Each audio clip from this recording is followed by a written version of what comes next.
Hello fifth class, आपका science का chapter first हमने कंप्लीट रीड कर लिया था। उसके बाद हमने शॉर्ट क्वेश्चन भी रीड कर लिए थे और लॉन्ग क्वेश्चन का फर्स्ट भी कर लिया था। अब हम चल रहे हैं लॉन्ग क्वेश्चन के क्वेश्चन नंबर सेकंड पे। क्वेश्चन नंबर सेकंड है, explain with example the different part of A plant from which new plants can grow. आपको पौधे के ऐसे भाग बताने हैं जिससे कि आप नया प्लांट उगा सकते हैं।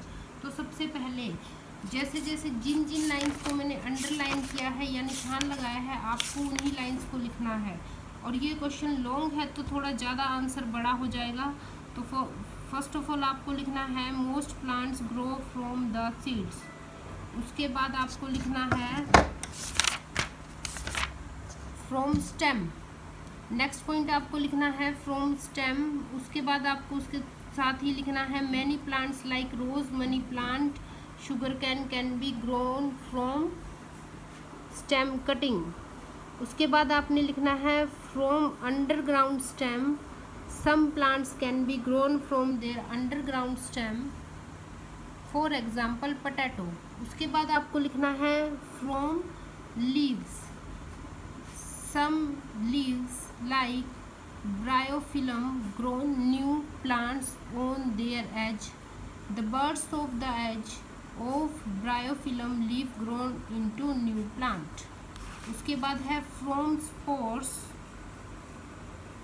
some plants such as fern and fungi do not have flowers, they produce their spores। यहाँ तक आपको लिखना है। जितने भी ये पॉइंट हैं और पीछे एक पॉइंट बताया था उनको आपको अलग अलग लाइंस में लिखना है। ये सभी क्वेश्चन नंबर 2 के आंसर हैं। नेक्स्ट है हमारा write difference between rabi and kharif crops with example.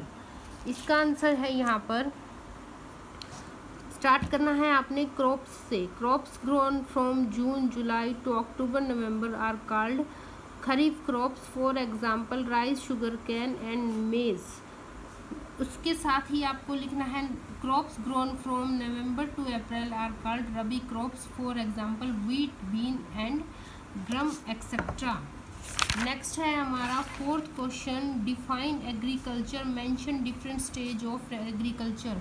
कृषि क्या है और इसके विभिन्न जो स्टेज हैं, अवस्थाएं हैं, वो बतानी है आपको। तो सबसे पहले आप लिखेंगे एग्रीकल्चर। ये देखिए यहाँ से स्टार्ट करना है आपको। The practice of growing plant on a large scale for food और other purpose is called agriculture. उसके बाद आपने इसकी स्टेजेस लिखनी है। तो पहले आपको लिखना है first stage, farmer plough their field to sow the seed. Next, manure and fertiliser are added to the soil. Third पे आपको लिखना है seed are sown. Fourth, plants needed water to grow, it is supplied at regular intervals.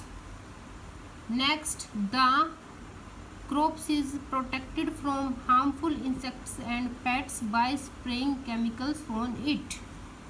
उसके बाद आपने लिखना है when the crops mature it is harvested, cutting and gathering। ये क्वेश्चन नंबर 4 का आंसर है। उसके बाद अब हमारे क्वेश्चन आंसर कंप्लीट हो चुके हैं। हम चलते हैं इसकी एक्सरसाइज पर। सबसे पहले चूज द करेक्ट आंसर।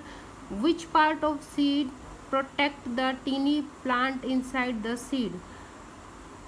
बीज का ऐसा कौन सा भाग है जो बीज के अंदर के छोटे पौधे की रक्षा करता है? इसका आंसर है सीड कोट। नेक्स्ट है initially the seedling gets its food from.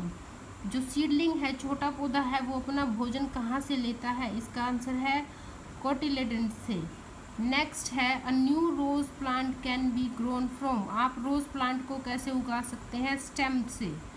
The dispersal of seed take place through. बीज का बिखराव किस प्रकार होता है? इसका आंसर है ऑल ऑफ दीज, यानी कि ये सभी प्रकार से बीज का बिखराव हो सकता है। Wind, water and animals. Fifth है rabi crops are grown from. Rabi crops को कब से कब तक उगा सकते हैं? नवंबर टू अप्रैल। नेक्स्ट है हमारा tick the correct statement and cross the road. जो सही है उस पर आपने सही का निशान और जो गलत है उस पर गलत का निशान लगाना है। फर्स्ट है cotyledon store food from the baby plant. जो कोटिलेंट है वो बेबी प्लांट के लिए फूड इकट्ठा करती है, यह सही है बिल्कुल। नेक्स्ट है outer covering of a seed is called seed coat. जो सीड के बाहर का हिस्सा कवर होता है उसको सीड कोट कहते हैं, ये भी सही है। नेक्स्ट है seed of coconut and lotus are dispersed by water air. जो लोटस और कोकोनट है वो उसके बीज एयर से बिखेर दिए जाते हैं, ये गलत है, इसमें एयर की जगह आना चाहिए था वाटर। ये जो गलती है वो मैंने साथ के साथ लिख दी है ताकि आपको पता चल जाए कि ये स्टेटमेंट रॉन्ग है तो क्यों है। नेक्स्ट है crops that grow in winter are called rabi crops. जिन फसलों को आप सर्दियों में उगाते हैं उन्हें रबी क्रॉप्स कहते हैं, ये बिल्कुल गलत है। क्यों है? क्योंकि इसमें रबी की जगह आना चाहिए था kharif crops. New plants can grow only from seed, कहता है नए पौधों को आप सिर्फ बीज से उगा सकते हैं, नहीं, ये भी गलत है। हमने पढ़ा था कि नए पौधे लीव से स्टेम से और भी बहुत तरीक़ों से उगा सकते हैं। उसके बाद है फिल इन द ब्लैंक्स, आपको खालिस्तान भरने हैं। The seed contain the baby plant card. जो सीड में बेबी प्लांट होता है उसे क्या कहा जाता है? इसे कहा जाता है सीडलिंग। नेक्स्ट है व्हेन द सीड जर्मिनेट, जब बीज का अंकुरण होता है। द डैश ग्रोन फर्स्ट, सबसे पहले उगता है जो उसे क्या कहते हैं? उसे रूट कहते हैं। नेक्स्ट है seed of dandelion are dispersed by, dandelion जो पौधा है उसके बीज किस प्रकार बिखेरे जाते हैं? हवा के द्वारा। Growing plants from their body parts other than seed is called, जब आप पौधों को सीड के बिना ही उनके बॉडी पार्ट से उगाते हैं तो इसे क्या कहा जाता है? इस प्रक्रिया को कहा जाता है वेजिटेटिव प्रोपगेशन, यानी कि वनस्पतीय प्रजनन। नेक्स्ट है large scale cultivation of plant for food और their other purpose is called, जब आप पौधों को बहुत बड़ी मात्रा में उगाते हैं भोजन या किसी अन्य प्रयोग के लिए तो उसे क्या कहते हैं? उसे कहते हैं एग्रीकल्चर, यानी कि कृषि। अब ये आपका लेसन के क्वेश्चन आंसर और बुक एक्सरसाइज कंप्लीट हो चुकी है। तो आज का आपका होमवर्क है आपको लॉन्ग क्वेश्चन लिखने हैं और ये बुक एक्सरसाइज फिल करनी है और इसे अच्छे से लर्न करना है। Okay, bye.